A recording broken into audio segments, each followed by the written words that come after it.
Hey guys, Zomfox here, and today I'm going to be doing the 2022 USFL Week 6 Power Rankings. For this week, there were a lot more changes than last time. There were a couple different upsets, well, one major one, and some that pretty much solidified some of the positionings. If I sound sick throughout this video, it's because I am sick. I've been sick for a couple days, but I really didn't show much in the other videos, but I'm feeling really stuffy today. But without further ado, let's get started with the video.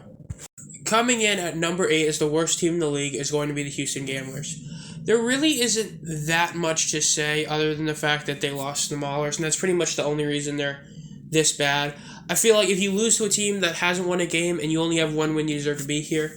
Now, as you can see, there is something really striking. This team is leading an insane amount of stats. They're either leading by themselves or tied in 1, 2, 3, 4, 5, 6, 7, 8, 9, 10, 11 stats that are major. Just think about that. Yet this team is 1-4. They can't win games that are close. And even though the Michigan Panthers are just like that, they didn't lose to the Pittsburgh Maulers. And that's really the only reason I have this team this low. I understand they have some talent, but even though I don't have it up here, they're not really converting on third down. They're not really taking advantage of all the chances they get. I mean, you have one of the two best kickers in the league. Your running back is still leading the league in rushing yards, and your team still can't do anything. Every position has someone playing pretty much exceptionally well at one point, yet they can't win. And that shows that this team isn't the most insane team, and it's mainly because their defense and stuff. I'll show it up for a bit. Their total points scored, point differential, look at this. They're third in the league in points scored, yet they're 1-4. As you can see, their point differential is -9. So they haven't won or lost really any game by a substantial amount. So they're stuck in this sort of neutral area in point differential despite having so many points. So even though they're a solid team, the fact is, if you can't get the job done against the undisputed worst team in the league, you deserve to be the bottom. Coming in at number 7, the Pittsburgh Maulers. I'm not moving up that high, mainly due to the fact that the team that's above them is, the Michigan Panthers are above them naturally because of their 24-0 shellacking of this team. And because this team did only win by 1 point, they won based off a last-second play by Bailey Gaither and Vad Lee to end the game. And I don't think that's good enough to put them above them. As the point differential shows, this team is still horrid and in total points scored. They are still by far the worst team in total points scored and by far the worst team in point differential. And I mean, it's even hard to just put them above the Gamblers, but I feel like this is the one time where I can't say, the team should have won. Bro, you lost to the Maulers. You deserve to be below them. But dude, this Maulers team, I would not be shocked if next week they're back at number 8. These stats are so bad. You have 24 less points than the second worst team, and your point differential is over 40. It's 43 points less than the second worst. That's horrendous. This team has gotten blown out. Now, are they looking better as of late? Yeah. They're still bad. And I guess the last thing you say is just, there's some hope. Vad Lee, their new quarterback, was okay. He wasn't great. He wasn't bad. Be 19 for 32, 60 completion percentage-ish, 170 yards, 2 TDs, 1 pick. It's okay. But the main thing for this team is the fact that Bailey Gaither is playing really well. And I believe there's another receiver that's in the top 5 receiving yards that I just wasn't able to fit on here. But overall, this team is playing, really solid. And it's, by the team, I mean, with Vad Lee, their offense at least looks okay. It looks passable.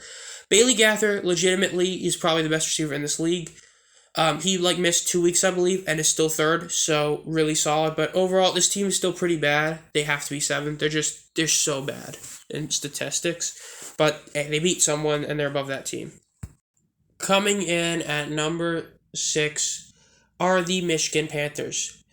They go down because of the fact that they just they got outplayed by other teams.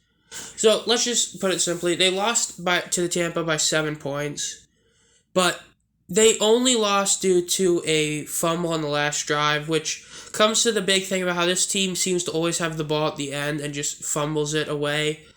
But the reason I'm not putting them below the Gamblers or Maulers is simply put that for the first time Shea Patterson legitimately played a solid overall game. He did throw the pick, but he had 300 yards, which I believe he's like the only other quarterback besides Klaus Loader to do that. And he did it with over a 60 completion percentage, and he had 46 yards in the ground. And they were a fumble away from going in to tie the game, and they're still number one in points allowed and third down percentage. And as for the point differential, just like Houston, they've lost every game by one score, but the difference is they have a positive point differential despite being 1-4.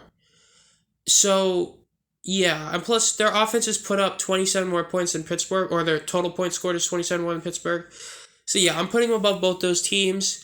I could get your argument that why you don't want to put them that high and say, well, they should have been better. They have Jeff Fisher as their coach, and he's supposed to be, not terrible again. But, you got to call it face value, and face value, this team is better than the other two teams that are 1-4, which I guess isn't saying much, but, hey, they're in the division that is pretty weak, so...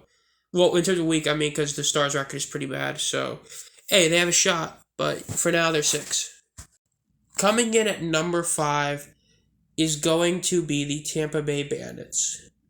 The Tampa Bay Bandits come in at number 5 mainly just because they won. I mean, once again, they won because of a fumble. But in terms of the stats, Jordan Talmu is second in the league in passing yards, though that is mainly due to the fact that Jamar Smith didn't get to play every single game this year and Brian Scott got hurt. But if you forget those, he's second in passing yards.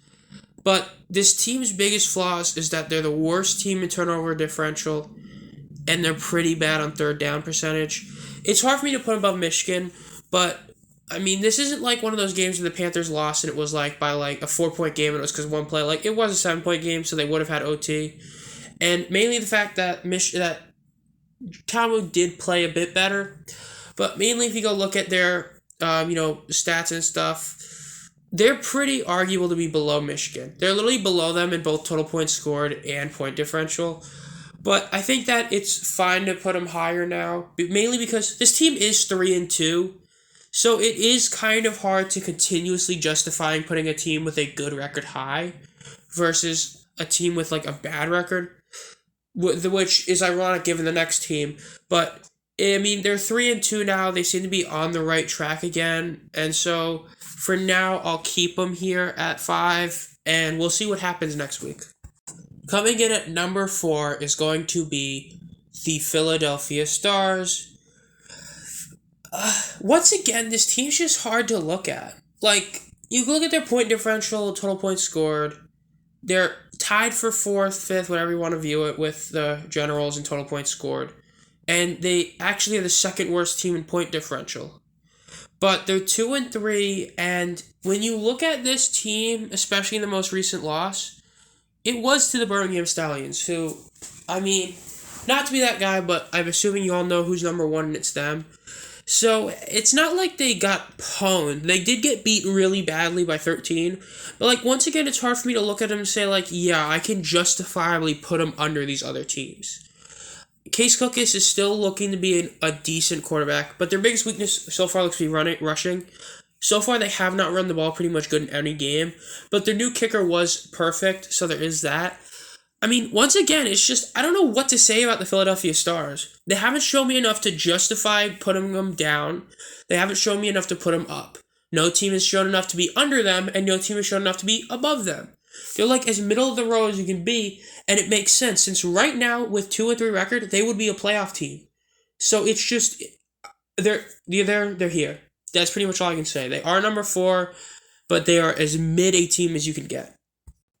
Coming in at number 3 are the New Orleans Breakers. Let's just start with the fact that they are second in total points scored and point differential. They used to be first in total points scored or point differential, but Birmingham has overtaken both of them. But overall, this team is number 2 in both those, and it's really solid. And in terms of stats leading, they do lead the league in passing yards and points with Kyle Slaughter, and they do have the best punt net average with Matt White, and they do have the most passing yards a game. And their new kicker has been really solid. And in terms of their third down percentage, them and the Panthers are just clearly above everybody else. But they did lose by 10 to the team that's above them. I mean, I said going into it that I had to put them 2 because of how many stats they were leading last week. Though I'm pretty sure in my betting picks I picked the Generals to beat them. So, like, you know what I mean? Like, in terms of which team I thought was better at the time, it was the Breakers, but I knew the Generals would beat them. You feel me? But the Generals proved me right. They were the better team. But this Breakers team is a lot better than I expected. I think this is my biggest shock pick. I really did not see this team being this good. But they are 3-2, which is the same record as the Bandits, and the Bandits are 3-2 despite playing like trash for almost every week, it feels like. But I mean, it is football. Every game matters a ton. We're halfway through the season, and this team is 3-2. So, I mean, give them their credit. They're solid. They'll stay there at, number 3. It's nothing to scoff at. Number 2 are the New Jersey Generals. I mean, it goes back to what I said. At the end of the day, they're only above them because of pretty much a few things. 1, they beat the Breakers. 2, they lead the league in yards per game, kick return average, and rushing yards a game. 3, because they still have 3 separate running backs in the top 7 in rushing yards. And a major reason is that DeAndre Johnson firmly was entrusted as the quarterback. This is the first week they did not do the 2-quarterback system. They let Perez sit on the bench and let DeAndre just do his thing. He had a 66.7 completion percentage for 200 yards. He did throw a pick with no touchdowns, which is bad, but he averaged 10 yards a pass, and he did still have 39 yards on the ground on 10 attempts with 2 touchdowns. So he did in total have 2 touchdowns. So you got to give him his credit. Now, is he the best quarterback? No, but I am also pretty sure that he does lead the league in quarterback rating for a actual quarterback, not like a one-trick play guy like Michigan had a couple of. But this team has a really solid quarterback. Their ground game is awesome. And it's fun to watch a team just go and just truck people and then do a play-action pass. I mean, it's like watching the Tennessee Titans, but instead of it just being Derrick Henry every play, it's like 3 different running backs. Or it's like 2 different running backs and then the quarterback that can run the ball. It's insane to watch a team have 3 players that can all legitimately run the ball great and just dominate. This team, in almost any other circumstance, would be number 1. But, I mean, come on. We all know number 1 is. Number 1, again, is the Birmingham Stallions. Say it with me. I am totally shocked. Boys and girls, they are number 1 in points scored and point differential. They put up the most points, and they're undefeated. They have a plus 37 point differential. And now, here's what matters. You see this? This is the standings of the South Division. They are, you see the Gamblers 1-4. Then you have 2 teams 3-2. They're 5-0. That 0 is why they're the best team in the league. You're halfway through a season. Your team's undefeated. You're 3-0 in your division games, which is the big deal. So, I mean, what am I supposed to say? Like, they have the home field advantage, even though it seems like it's not as insane as it was in the beginning. But for those of you who don't know, when you watch these games, they're all like no one there except for the Stallion games where there are people there. Because guess what? They literally are the Birmingham Stallions and they play in Birmingham. So they have this home field advantage. But like the bottom line is, the guy that I'm showing is Jamar Smith. I think he's the best player in the league. Overall. I mean, he's like the best quarterback in the league. He just plays exceptionally well for what he has to do. He goes in there, he gets the job done, and he's a winner. He goes in and wins these games for this team, and it's really insane to think about. This was the guy that was supposed to be on the bench, and Alex Magoo was supposed to be the starter, yet he's played so well. He is a great quarterback, and I hope that he goes, like, if they go undefeated and they do have awards, that would be his way to win MVP over Kyle Sloter, since Sloter does have the benefit of, starting every game, unlike Smith. But yeah, Stallions are number 1. Their record speaks for itself. They're the best team in the league. There's not really much to say. So yeah. And that's it for this video. The power rankings definitely had a lot of changes. Only 2 teams stayed in the same place. And they pretty much stayed for the same reason. One of them because I just don't know what to do with them. And one because they still are undefeated. But overall, next week we should have a lot of, changes potentially like every week. With only 8 teams, every single game matters a ton. And, well, this has been ZombFox. If you enjoy this content and want to be notified as soon as I upload, make sure to subscribe and hit the bell. And as always, have a great night.